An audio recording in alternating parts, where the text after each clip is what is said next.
UNESCO UNESCO হচ্ছে জাতিসংঘের শিক্ষা, বিজ্ঞান ও সাংস্কৃতিক সংস্থা। এর পূর্ণরূপ হচ্ছে United Nation Educational, Scientific and Cultural Organization. এটি লিখিত পরীক্ষায় অনেক এসেছে। এটি প্রতিষ্ঠিত হয় 16 নভেম্বর 1945 সালে। সদর দপ্তর প্যারিস, ফ্রান্সের। সদস্য সংখ্যা হচ্ছে 194টি। সর্বশেষ হচ্ছে যুক্তরাষ্ট্র এবং ত্যাগকারী হচ্ছে ইসরায়েল।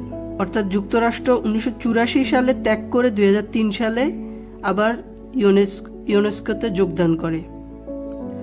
2018 সালে ত্যাগ করে আবার 2023 সালে ফিরে আসে। অর্থাৎ যুক্তরাষ্ট্র দুইবার ত্যাগ করে দুইবার যোগদান করে।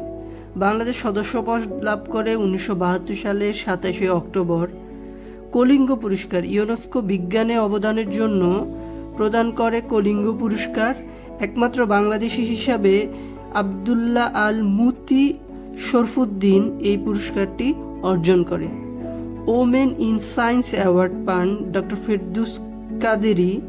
শিশুদের সংক্রমিত রোগ রক্ষার পদ্ধতি উদ্ভাবনের জন্য তিনি এই পুরস্কারটা পান।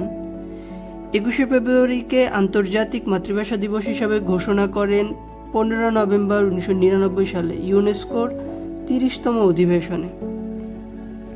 ইউনেস্কোর মতে বিশ্ব ঐতিহ্যের তালিকায় বাংলাদেশের স্থান, অর্থাৎ বিশ্ব ঐতিহ্যের যে বাংলাদেশি স্থানগুলো জায়গা পেয়েছে সেটা হচ্ছে সোমপুর বিহার, 60 গম্বুজ মসজিদ এবং সুন্দরবন।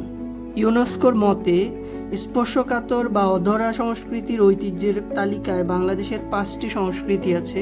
তার মধ্যে বাউল গান, জামদানি শাড়ি, মঙ্গল শোভাযাত্রা, শীতলপাটি, ঢাকায় রিক্সা ও রিক্সা চিত্র।